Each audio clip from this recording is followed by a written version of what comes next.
मेरे प्यारे साथियों, स्वागत है आप सभी का अमृत कंप्यूटर स्मार्ट क्लास में। मेरे प्यारे साथियों, आज के इस वीडियो में हम बात करेंगे इस क्लास में आज जो 27 अप्रैल 2025 को जो एग्जाम हुआ था कंप्यूटर वाला, यानी कि आज जो कंप्यूटर वाला एग्जाम हुआ था 27 अप्रैल 2025 को, उस पेपर में कंप्यूटर कोर्स के अंतर्गत पूछे गए 35 क्वेश्चन के जो सवाल हैं उनके आंसर हम अभी निकालने वाले हैं। यानी कि आपको यहाँ पर आंसर की मिलने वाले हैं, यानी कि यहाँ पर जो क्लास आपको यहाँ पर दी जा रहे हैं, इस क्लास में आपको पूरे के पूरे 35 क्वेश्चन पूरे प्रैक्टिस के साथ समझाए जाएंगे और इनके सही आंसर निकालकर आपको यहाँ पर बताए जाएंगे।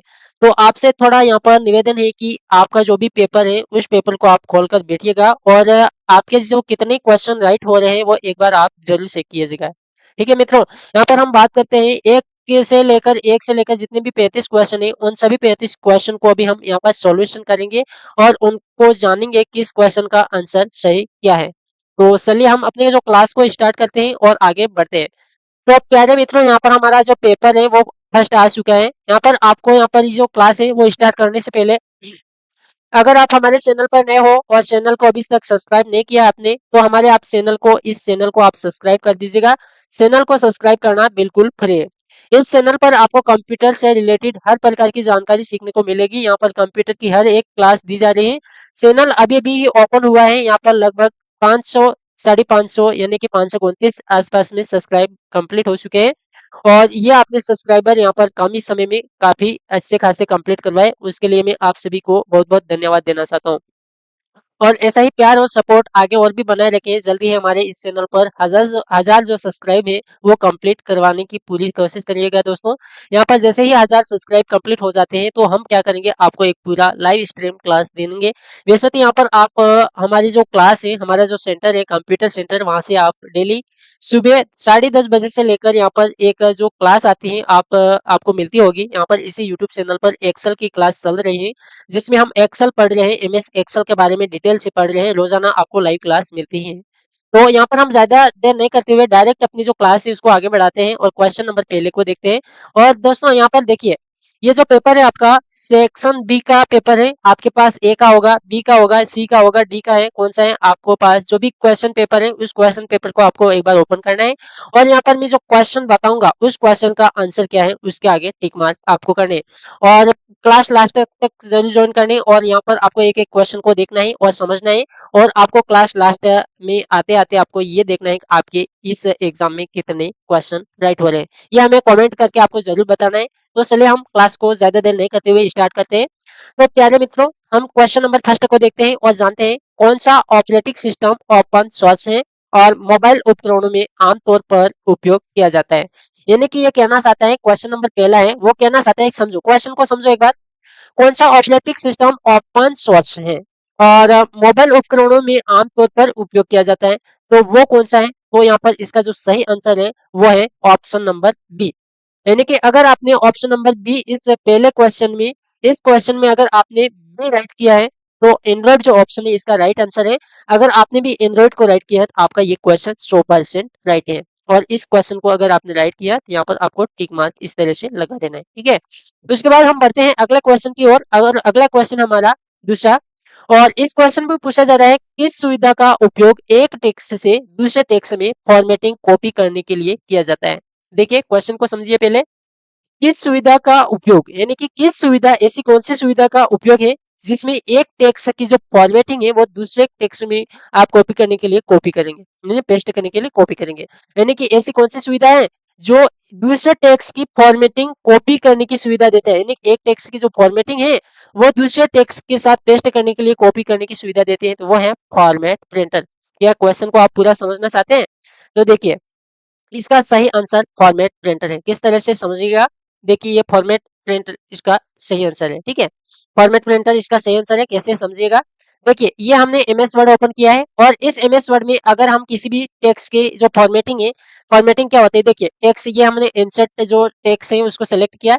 इस टेक्स्ट के साथ हम कोई भी एडिटिंग करते हैं, फॉर्मेटिंग करते हैं, जैसे बोल्ड फॉर्मेटिंग की है और कलर यहाँ पर हम चेंज कर देते हैं, टेक्स्ट को हम थोड़ा बड़ा कर देते हैं। तो ये सारी फॉर्मेटिंग यहाँ पर हम इस टेक्स्ट के साथ दे देते हैं। ये हमारी टेक्स्ट की फॉर्मेटिंग है।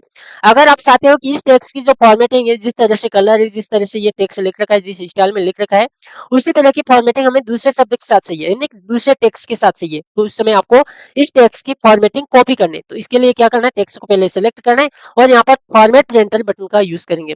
फॉर्मेट रेंटल के ऊपर प्रेस करेंगे, उसके बाद आपको ये फॉर्मेटिंग जिस भी टेक्स्ट के ऊपर अप्लाई करवाने उस टेक्स्ट को सिलेक्ट करके हमें छोड़ देना है। माउस का कर्सर ब्रश में बदल जाएगा, जैसे छोड़ेंगे तो आपकी जो फॉर्मेटिंग आपने यहाँ पर कॉपी की वो फॉर्मेटिंग उस टेक्स्ट के ऊपर अप्लाई हो जाएगी। यानी कि आप समझ चुके होंगे क्वेश्चन क्या कहना चाहता है कि इस सुविधा का उपयोग एक टेक्स्ट से दूसरे टेक्स्ट में फॉर्मेटिंग कॉपी करने के लिए किया जाता है। तो वो इसका जो सही आंसर है वो है ऑप्शन नंबर ए। अगर आपने भी इस क्वेश्चन का ए राइट किया है, इस क्वेश्चन में ए आपने राइट किया है, तो आपका भी जो क्वेश्चन है वो बिल्कुल राइट है। ठीक है, समझ में आ गया होगा। उसके बाद हम बात करते हैं अगला क्वेश्चन, और अगला क्वेश्चन कह रहा है कि एमएस वर्ड, यानी कि यहाँ पर एमएस वर्ड नहीं दे रखा है, पर ये कह रहा है कि वर्ड 2019 क्या कह रहा है समझिएगा। वर्ड 2019 में डॉक्यूमेंट सेव करने के लिए डिफॉल्ट फाइल फॉर्मेट क्या है, देखिएगा क्वेश्चन ध्यान से पढ़िएगा और देखिएगा, समझो। एमएस वर्ड, वर्ड की बात कर रहे हैं, एमएस वर्ड की बात कर लीजिए। एमएस वर्ड 2019 में डॉक्यूमेंट सेव करने के लिए डिफॉल्ट फाइल फॉर्मेट क्या है। यहाँ पर ऑप्शन दे रखे हैं .doc, .txt, .xlsx, .docx। प्यारे साथियों, ये एक्सटेंशन नेम की बात कर रहे हैं, किसकी बात कर रहे हैं, ये सारे एक्सटेंशन नेम लिख रखे हैं .doc, .txt, xlsx। ये सारे मैंने यहाँ पर आपको एक्सेल पढ़ाते समय, एमएस वर्ड पढ़ाते समय, पावर पॉइंट पढ़ाते समय मैंने यहाँ पर आपको बताया था, अगर आपको ध्यान है तो देखिए इस क्वेश्चन का आंसर है वो है option number D, DOCX, .docx। देखिए मेरे प्यारे साथियों, कई सारे साथियों ने ऑप्शन ए भी राइट किया होगा, पर ऑप्शन ए देखिए .doc ये भी एमएस वर्ड के फाइल का एक्सटेंशन नेम है। पर मैं आपकी जानकारी के लिए बता दूं कि ये जो एक्सटेंशन नेम है .doc ये 2003 वाली फाइल का है, यानी कि एमएस वर्ड 2003 की जो आप फाइल सेव करते हैं उस फाइल का जो फाइल एक्सटेंशन नेम होता है वो होता है .doc, यानी कि 2003 पुराने वर्जन। कितने साल हो गए, अभी तो 25 आ गया, पूरे 22 साल हो गए। 22 साल पहले 2003 चल रहा था, जो आपका एमएस वर्ड 2003 का था, उस 2003 वाले जो डॉक्यूमेंट आप एमएस वर्ड में अगर आप किसी भी फाइल को सेव करते हैं .docx आता था। उसके बाद 2003 के बाद 7वां वर्जन आया, 2007 वाला। 7 वर्जन के बाद जितने भी आगे वर्जन आए उस सभी में .docx को जोड़ा गया, इसमें सिर्फ x को जोड़ा गया, इसलिए इसका सही आंसर डी रहेगा। यानी कि एमएस वर्ड 2007, 10, 19, अगर आपका कौन सा भी वर्जन 2003 से ऊपर है तो आप कह सकते हैं कि उसमें जो फाइल एक्सटेंशन नेम आएगा वो होता है .doc, और इसका सही आंसर ऑप्शन नंबर डी इसका सही आंसर रहेगा। अगर आपने इस क्वेश्चन में अगर ये आपने डी किया है, आपका यहाँ पर राइट रहेगा। ठीक है, समझ में आ चुका होगा। उसके बाद हम बात करते हैं क्वेश्चन नंबर अगला है हमारा, पैराग्राफ अलाइनमेंट और स्पेसिंग समायोजित करने के लिए किस जो आपका समायोजित करने के लिए विकल्प किस टैब में होता है, क्या कहना चाहते हैं। पैराग्राफ अलाइनमेंट और स्पेसिंग समायोजित करने के लिए जो विकल्प होते हैं वो कौन से टैब में होते हैं, आखिरकार में कौन से टैब में होते हैं ये सारे विकल्प। तो मैं आपकी जानकारी के लिए बता दूं कि ये हमारा एमएस वर्ड है, और एमएस वर्ड में आपको पैराग्राफ की जो अलाइनमेंट है, पैराग्राफ को राइट सेट करना, लेफ्ट सेट करना, जस्टिफाई करना है, या फिर पैराग्राफ की लाइनों के बीच में स्पेसिंग देना। देखिए स्पेसिंग, ये स्पेसिंग, ये इतनी स्पेसिंग हो गई, कम हो ज्यादा हो गई, ये स्पेसिंग करना किस टैब में हो रहा है, ये होम टैब में हो रहा है। कहां पर हो रहा है, होम टैब में हो रहा है। तो इसका जो करेक्ट और सही आंसर रहेगा क्वेश्चन नंबर 4 में बी, होम टैब। यानी कि अगर आपने क्वेश्चन नंबर 4 में अगर बी को राइट किया है तो आपका यहाँ पर आंसर बिल्कुल करेक्ट और सही रहेगा। उसके बाद हमारा क्वेश्चन नंबर अगला है, एमएस वर्ड 2019 में टेक्स्ट को बोल्ड करने की शॉर्टकट कौन सी है। यानी कि एमएस वर्ड में 2019 जो एमएस वर्ड है, इस एमएस वर्ड में बोल्ड करने की शॉर्टकट कौन सी क्या है। तो एमएस वर्ड में बोल्ड करने की जो शॉर्टकट कौन सी है, बोल्ड की जो शॉर्टकट कौन सी है वो कंट्रोल+B है। और मैं आपको जब से शॉर्टकट की पढ़ा रहा हूँ तब से आपको बताते जा रहा हूँ कि एमएस वर्ड में या पावर पॉइंट में या फिर एक्सेल में टेक्स्ट को अगर बोल्ड करना है कंट्रोल+B से आप टेक्स्ट को बोल्ड कर पाएंगे। तो इसका करेक्ट आंसर क्वेश्चन नंबर 5 का करेक्ट आंसर सी रहेगा। देखिए प्यारे मित्रों, यहाँ पर हमारे लगभग ये टोटल 5 क्वेश्चन कंप्लीट हो चुके हैं। क्वेश्चन ये जो क्लास है आपको समझ में आ रहे हैं, क्वेश्चन आपको अच्छे लग रहे हैं और लगता है कि आपके क्वेश्चन राइट हो रहे हैं, तो आप एक बार हमारे इस क्लास को लाइक कर दीजिएगा और अपने दोस्तों के साथ इस क्लास को शेयर करिएगा। और चैनल पर नया हो तो चैनल को सब्सक्राइब कर दो यार, सब्सक्राइब करना बिल्कुल फ्री है। हम काफी मेहनत के साथ ये जो वीडियो है आपके लिए शूट करके लाते हैं और काफी मेहनत के साथ इन क्वेश्चन का जो सॉल्यूशन है वो करके आपको शेयर करते हैं। तो इसलिए यहाँ पर आपका थोड़ा यहाँ पर हमारे लिए फर्ज बनता है, आप हमारे इस चैनल को सब्सक्राइब जरूर कर लेना है, ठीक है। अब हम बात करते हैं क्वेश्चन नंबर 6 की।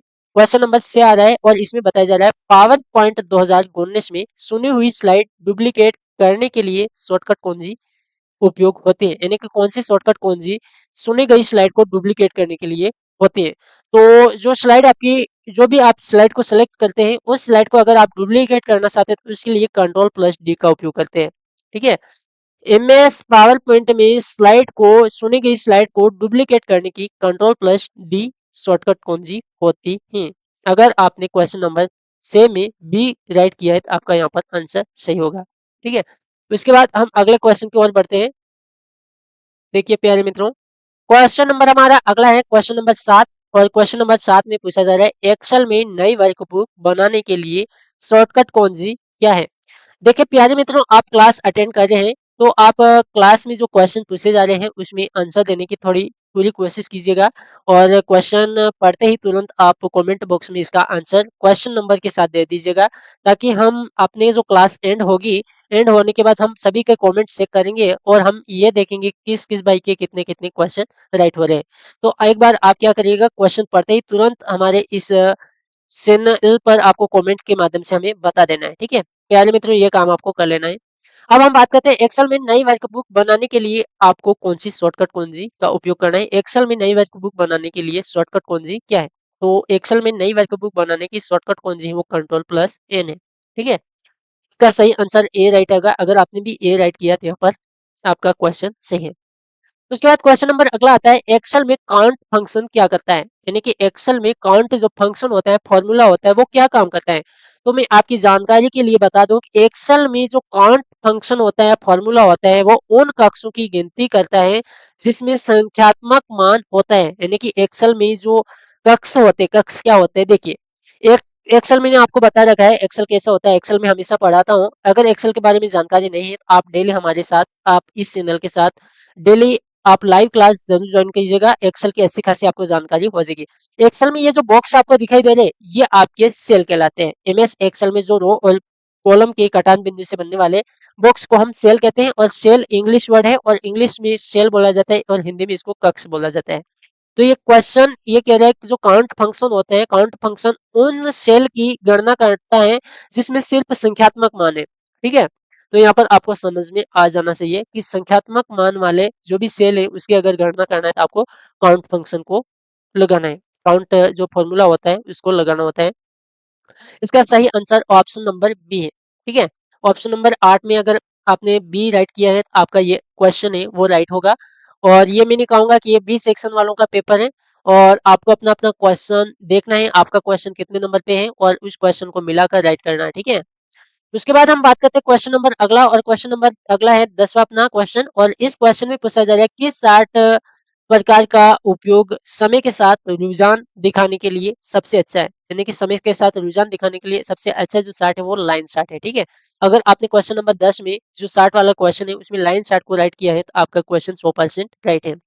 उसके बाद हमारा क्वेश्चन नंबर अगला है एक्सेल 2019 में फॉर्मूला शुरू करने के लिए कौन सा प्रतीक प्रयोग होता है, ठीक है। एक्सेल में अगर आपको कोई भी फॉर्मूला लगाना है, फॉर्मूला लगाने से पहले कौन सा प्रतीक यानी सिंबल आप लगाएंगे। तो प्यारे मित्रों, हम लाइव क्लास में और हमारी यहाँ पर मामा बालेश्वर दयाल कंप्यूटर सेंटर पे जो ऑफलाइन क्लास चलती है उसमें मैं हमेशा बताते आ रहा हूँ कि एक्सेल में अगर आपको कोई भी फॉर्मूला टाइप करना है तो आपको सबसे पहले फॉर्मूला टाइप करने से पहले बराबर का सिंबल लगाना है। देखिए बराबर, अगर आपने इस क्वेश्चन में ए राइट किया है, किस क्वेश्चन में, अगर आपने इस क्वेश्चन में ए राइट किया है ये बराबर वाला, तो आपका क्वेश्चन राइट रहेगा, ठीक है। उसके बाद हम अगले क्वेश्चन की बात करते हैं पावर पॉइंट 2019 में स्लाइड शो को शुरू करने के लिए, शुरुआत से शुरू करने के लिए शॉर्टकट कुंजी क्या है। यानी कि पावर पॉइंट में जो स्लाइड शो होती है उस स्लाइड शो को शुरुआत से शुरू करने की शॉर्टकट कुंजी क्या है। तो शुरुआत से शुरू करने की जो शॉर्टकट कुंजी है जो मैंने बता रखे हैं वो है F5। अगर आपने F5 यहाँ पर इसका सही आंसर किया है, यानी कि F5 को आपने यहाँ पर राइट किया है, तो आपका यहाँ पर क्वेश्चन सही रहेगा। मैंने आपको बताते आ रहा हूँ शुरुआत से ही, यानी कि पावर पॉइंट में स्लाइड शो शुरू करने के लिए जो शॉर्टकट की उपयोग किया जाता है वो है F5, ठीक है। उसके बाद अगला क्वेश्चन आता है क्वेश्चन नंबर 13, और क्वेश्चन नंबर 13 में पावर पॉइंट 2019 में चित्र आकृतियां और चार्ट डालने के लिए कौन सा टैब उपयोग होता है। देखिए प्यारे मित्रों, यहाँ पर बोला क्या जा रहा है, देखिए यहाँ पर मैंने एमएस वर्ड में काफी सारी डिजाइनिंग करना भी सिखाया था, इसमें चित्र इंसर्ट करना भी सिखाया था, और आपको यहाँ पर क्वेश्चन भी क्लियर करवाते आ रहा हूँ मैं। तो यहाँ पर कह रहा है पावर पॉइंट की बात कर रहे हैं, पावर पॉइंट 2019 में चित्र आकृतियां और चार्ट डालने के लिए किस टेप का उपयोग करते हैं। चाहे आप पावर पॉइंट चलाओ, एमएस वर्ड चलाओ, एक्सेस चलाओ, इसमें अगर आपको चित्र आकृतियां या फिर चार्ट को इंसर्ट करवाना है तो आपको इंसर्ट टेब में जाना होगा। किस टेब में जाना होगा? इंसर्ट टेब में। इसका यहाँ पर राइट आंसर इंसर्ट टेब सही हो जाएगा। देखिए प्यारे मित्रों, यहाँ पर इंसर्ट टेब क्या है, इंसर्ट टेब। अगर आपने इसका बी आंसर राइट किया है तो इसका करेक्ट आंसर रहेगा, ठीक है। उसके बाद हमारा अगला क्वेश्चन है, भारत में साइबर अपराधों और ई कॉमर्स से संबंधित प्रमुख कानून कौन सा है। तो साइबर अपराधों और ई कॉमर्स से संबंधित जो जो कानून होता है वो भारत आईटीआई अधिनियम 2000 होता है। देखिए भारत आईटीआई अधिनियम 2000 के तहत ये जो कानून होता है ई कॉमर्स से संबंधित और साइबर अपराधों से संबंधित। अगर आपने इस क्वेश्चन का बी आंसर किया है तो आपको यहाँ पर जो आंसर बिल्कुल सही होगा। भारतीय आईटीआई अधिनियम 2000 वाला ये क्वेश्चन, इस जो 14वें क्वेश्चन का आंसर बिल्कुल सही है। भारत में साइबर अपराध और ई कॉमर्स से संबंधित जो प्रमुख कानून होता है वो होता है भारतीय आईटीआई अधिनियम 2000, ठीक है। अगर आपने इस क्वेश्चन का भी आंसर राइट किया है तो आपका 100% ये क्वेश्चन है। प्यारे मित्रों देखिए, यहाँ पर मैं कोई भी गलत जानकारी नहीं देता हूँ। यहाँ पर आप देख सकते हैं कि ये जो वीडियो है थोड़ा डिले आया है, पर यहाँ पर ये जो क्वेश्चन है हर बार में कोई भी मैंने यहाँ पर गलती नहीं की है। यहाँ पर सारे क्वेश्चन को अच्छी तरीके से समझा और उसके बाद आपके लिए ये आंसर की मैं लेकर आया हूँ। सभी क्वेश्चन को यहाँ पर मैं सही से बता रहा हूँ, कोई भी क्वेश्चन यहाँ पर अंदाज से नहीं बता रहा हूँ। यहाँ पर सभी क्वेश्चन को ऐसे मैंने नोट्स यहाँ पर ट्रिक, यहाँ पर सारे क्वेश्चन के सॉल्यूशन निकाले, उसके बाद ये क्वेश्चन जो आंसर किए आपके साथ शेयर कर रहा हूँ। जो बहुत सारे यूट्यूब पर आपने वीडियो देखे होंगे, पेपर आते ही तुरंत वीडियो बनाकर डाल देते हैं, पर उसमें क्या होता है वो जल्दीबाजी में काफी सारे क्वेश्चन को गलत करवा देते हैं, क्योंकि उनको सिर्फ व्यूज से मतलब होता है। हमें व्यूज से मतलब नहीं, आप लोगों से मतलब है। आप लोग हमारे वीडियो को देखते हैं, काफी सारे सपोर्ट करते हैं, इसलिए मैं चाहता हूँ आपको सही और सटीक जानकारी मिले, और मैं हमेशा चाहूंगा कि मेरे चैनल पर जो भी जानकारी मिले आपको हमेशा काम की मिले और आपके लिए सबसे ज्यादा काम आए और आपको यहाँ पर हमेशा फायदा हो, यही चाहता हूँ मैं। और मैं इस चैनल पर कंप्यूटर को जीरो लेवल से एडवांस तक पढ़ाने की यहाँ पर कोशिश कर रहा हूँ। इसके लिए आपको थोड़ा हमें सपोर्ट करना है, सब्सक्राइब करना है चैनल को और अपने दोस्तों के साथ शेयर कर देना है, ठीक है। क्वेश्चन नंबर अगला है, सहयोगात्मक वर्ड प्रोसेसिंग क्या कह रहा है। ये वर्ड प्रोसेसिंग शब्द याद रख लेना। आपको जो भी शब्द अगर आपको ध्यान में नहीं आ रहे, देखो वर्ड वर्ड यानी एमएस वर्ड की बात करें, वर्ड प्रोसेसिंग के लिए कौन सा गूगल वर्क स्पेस ऐप उपयोग होता है। गूगल जो वर्ड एमएस वर्ड के लिए जो गूगल वर्क स्पेस में जो ऐप उपयोग होता है वो गूगल डॉक्स होता है। गूगल डेक्स डॉक्स जो ऐप होता है वो एमएस वर्ड की ही तरह काम करता है। तो इसका जो सही आंसर है वो है ऑप्शन नंबर बी, ठीक है। प्यारे साथियों, यहाँ पर 15 क्वेश्चन हो गए हैं, हम और भी क्वेश्चन अभी करेंगे। अगर आपने अभी तक हमारे चैनल को सब्सक्राइब नहीं किया है तो सब्सक्राइब कर दो। आपको यहाँ पर सब्सक्राइब करने के कोई भी पैसे नहीं लिए जा रहे हैं, कंप्यूटर यहाँ पर हमें बिल्कुल फ्री में सिखा रहे हैं, तो यहाँ पर सीखने का आपको कोई पैसा देना की जरूरत नहीं। देखिए क्वेश्चन नंबर अगला है, लाइब्रेरी ऑफिस यानी कि लाइब्रेरी ऑफिस का कौन सा घटक प्रस्तुतियां बनाने के लिए उपयोग किया जाता है। तो लाइब्रेरी ऑफिस का जो मुख्य घटक होता है जो प्रस्तुतियां बनाने के लिए उपयोग किया जाता है वो है इम्प्रेस। इसका सही answer C right correct answer है। अगर 16वें क्वेश्चन में लाइब्रेरी ऑफिस वाले क्वेश्चन में अगर आपने सी राइट किया है तो आपका भी ये क्वेश्चन राइट रहेगा। ये मेरा वादा है आप सभी से। यहाँ पर जो भी क्वेश्चन, जितने क्वेश्चन अभी राइट हो रहे हैं वही क्वेश्चन आपके एग्जाम में राइट होंगे, एक भी क्वेश्चन इधर उधर नहीं होगा। सभी का आंसर सही से निकाल कर ला रहा हूँ मैं, यहाँ पर कोई भी गलत जानकारी नहीं दे रहा हूँ, ठीक है। उसके बाद अगला क्वेश्चन आ रहा है, इमेज ऑप्टिमाइजेशन का मुख्य लाभ क्या है। इमेज का जो ऑप्टिमाइजेशन करने यानी कि आपके पास जो भी इमेज है उसको ऑप्टिमाइजेशन करना, चाहे क्रॉप करना है, साइज को कम करना है, ज्यादा करना है, वो इमेज ऑप्टिमाइजेशन का होता है। अगर आप इमेज ऑप्टिमाइजेशन करवाते हैं ऑनलाइन तरफ या किसी भी सॉफ्टवेयर के थ्रू, तो यहाँ पर इसकी ये मुख्य लाभ होता है कि इसमें जो गुणवत्ता है वो आप चित्र के बिना गुणवत्ता खो ही इस चित्र को छोटा कर सकते हैं, क्रॉप वगैरह कर सकते हैं। ठीक है, समझ में आ गया होगा। इमेज ऑप्टिमाइजेशन का मतलब होता है कि चित्र का बिना गुणवत्ता खोए आकार कम करता है। इसका बी आंसर सही होगा। अगर आपने भी बी राइट किया तो यहाँ पर आपका सही आंसर रहेगा। ठीक है, इसका बी राइट आंसर है बी। किस क्वेश्चन की बात करें अपन, क्वेश्चन नंबर 17 की बात करें। क्वेश्चन नंबर 17 में अगर आपने बी राइट किया है तो यहाँ पर आपका सही आंसर रहेगा। देखिए प्यारे मित्रों, यहाँ पर हमारा बी आंसर राइट है। ठीक है, उसके बाद हम बात करते हैं क्वेश्चन नंबर अगला, सिस्टम रिस्टोर पॉइंट का मुख्य उद्देश्य क्या है। सिस्टम रिस्टोर पॉइंट का मुख्य उद्देश्य यहाँ पर आपको मैं बता देता हूँ। सिस्टम रिस्टोर पॉइंट का मुख्य उद्देश्य है सिस्टम को पिछली स्थिति में पुनर्स्थापित करना। सिस्टम को पिछली स्थिति में पुनर्स्थापित करना सिस्टम रिस्टोर पॉइंट का उद्देश्य होता है। ठीक है प्यारे मित्रों, इसमें बी आंसर सही है। क्या है, बी आंसर यहाँ पर सही है। इस 18 क्वेश्चन में आपका यहाँ पर बी ऑप्शन है वो सही है। उसके बाद हम बात करते हैं क्वेश्चन नंबर 19, और क्वेश्चन नंबर 19 में बताया गया है राजस्थान में सिंगल साइन ऑन, राजस्थान में सिंगल साइन ऑन यानी कि एसएसओ सुविधा का मुख्य उद्देश्य क्या है। यानी कि सुविधा का उद्देश्य क्या है, एसएसओ आईडी का उद्देश्य क्या है। तो एसएसओ आईडी का उद्देश्य है, यहाँ पर ऑप्शन नंबर बी दे रखा है 19 क्वेश्चन में। अगर यहाँ पर आपने बी राइट किया है, नागरिकों को एक ही लॉगिन, यानी कि अगर आप एसएसओ आईडी लॉगिन करेंगे एक ही लॉगिन पर कई सारी सरकारी सेवाएं आपको यहाँ पर मिल जाती है। चाहे जन आदर की हो या फिर किसी योजना के बारे में ही हो, या फिर आपको कोई भी राजस्थान की किसी भी योजना से जुड़ी जानकारी चाहिए, आपको एसएसओ आईडी से मिल जाती है। तो एक ही जो नागरिक एक ही लॉगिन पर कई सरकारी सेवाओं का लाभ पहुंचने की सुविधा यहाँ पर एसएसओ पर होती है। ठीक है, तो इसके बाद क्वेश्चन नंबर अगला आता है आईआरसीटीसी। यहाँ पर देखिए क्वेश्चन नंबर 19 में अगर आपने बी राइट किया तो आपका करेक्ट आंसर रहेगा। उसके बाद क्वेश्चन नंबर 21 से यहाँ पर 20 के हैं, क्वेश्चन नंबर 20 है। क्वेश्चन नंबर 20 में पूछा जा रहा है आईआरसीटीसी का पूरा नाम क्या है। आईआरसीटीसी, और मैं कई बार आपके साथ फुल फॉर्म में शेयर करते आ रहा हूँ, और शॉर्टकट की भी मैंने काफी सारी शेयर की हमारे व्हाट्सएप ग्रुप के थ्रू। तो आप अभी तक हमारे व्हाट्सएप ग्रुप में नहीं जुड़े हुए तो आप हमारे व्हाट्सएप ग्रुप में जरूर ज्वाइन हो जाइएगा। यहाँ पर आपको लिंक वीडियो के डिस्क्रिप्शन बॉक्स में मिल जाएगी। ठीक है, तो आईआरसीटीसी का मतलब होता है इंडियन, यानी कि जो आपका आईआरसीटीसी, देखिए यहाँ पर क्वेश्चन, यहाँ पर ऑप्शन बी इसका सही आंसर है। International railway catering and tourism corporation, IRCTC का पूरा नाम ये होता है।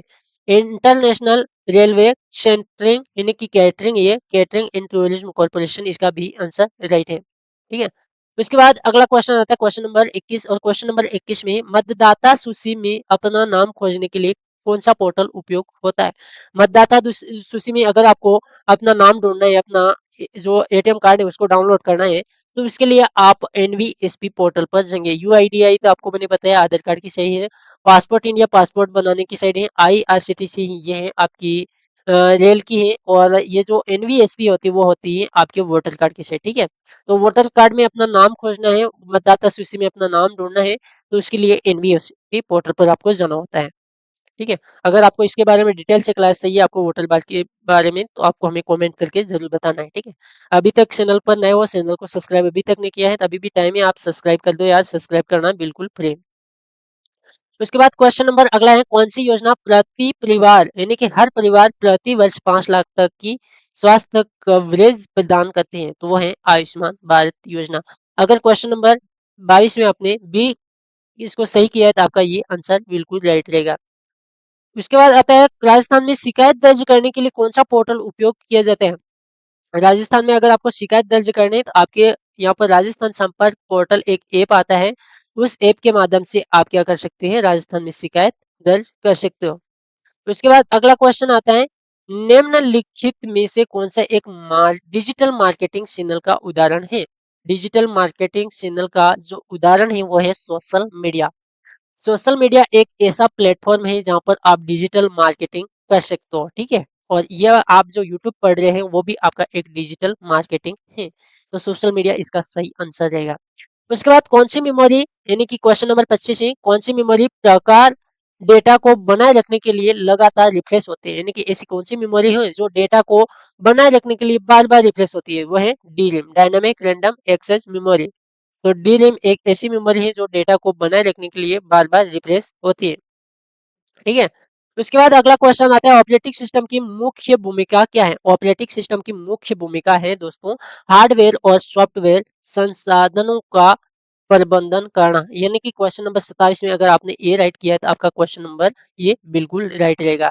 आप सभी को अपना क्वेश्चन पेपर ओपन करना है और इसमें देखना है कि आपके कितने क्वेश्चन हो रहे हैं। और अगर आपका पेपर अभी तक नहीं हुआ है तो आपको ये देखना है, हमें कमेंट करके बताने आपके इस पेपर में कितने क्वेश्चन राइट हो रहे हैं। ये आपको हमें कमेंट करके जरूर बताना है, ठीक है।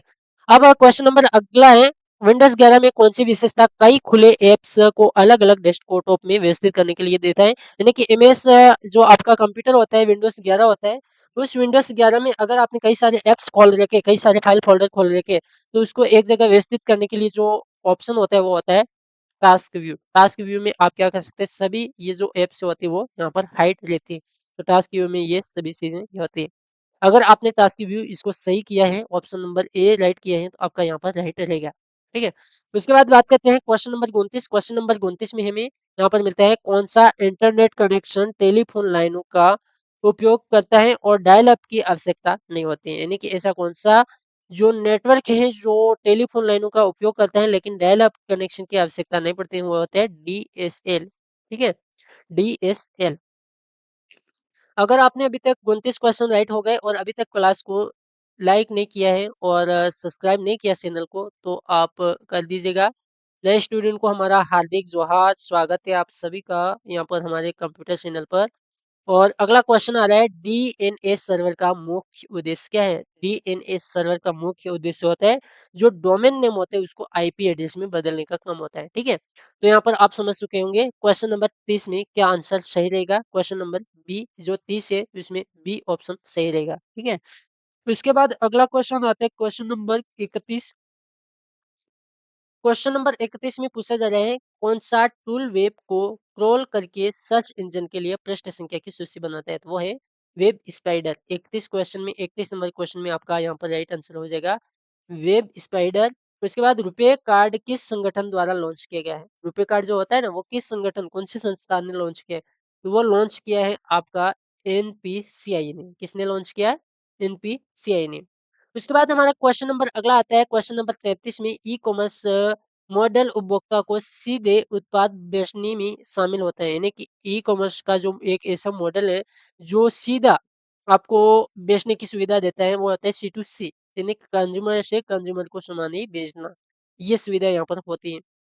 उसके बाद राज ई वॉलेट का मुख्य उद्देश्य क्या है। राज ई वॉलेट का मुख्य उद्देश्य होता है बी टू बी, यानी कि आपको ये क्वेश्चन यहाँ पर अगर आपने बी टू बी को राइट किया है तो आपका ये आंसर राइट रहेगा, ठीक है।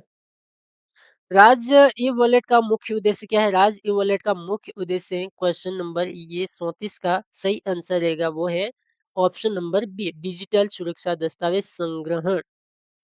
उसके बाद 35 नंबर क्वेश्चन है, लास्ट क्वेश्चन है हमारा, आखिरी क्वेश्चन है। अभी तक क्लास को आपने सब्सक्राइब नहीं किया है तो सब्सक्राइब कर दीजिएगा, चैनल को सब्सक्राइब करना ना भूलना है आपको, वीडियो को लाइक कर दीजिएगा, ठीक है। अब आते हैं हम लास्ट क्वेश्चन पे, कौन सा प्लेटफॉर्म आईआईटीएस में मुफ्त मॉक ऑनलाइन पाठ्यक्रम प्रदान करता है। तो वो होता है एनपीटीईएल। ये एक ऐसा संस्था है जिसमें क्या होता है कि ये मॉक ऑनलाइन पढ़ने की सुविधा मिलती है, ठीक है प्यारे मित्रों। यहाँ पर ये 35 क्वेश्चन कंप्लीट हो चुके हैं। अब आपको ये कमेंट करके हमें बताना है कि आपके कितने राइट हो रहे हैं, आप क्या पास हो रहे हैं, नहीं हो रहे हैं। 35 में से 14 क्वेश्चन किस-किस के पास मतलब हो रहे हैं, वो हमें कमेंट करके बताइएगा, ठीक है। तो मिलते हैं मित्रों नए वीडियो के साथ, नई उम्मीद के साथ। अब के लिए बाय बाय, जय हिंद, वंदे मातरम। तब के लिए जोहार।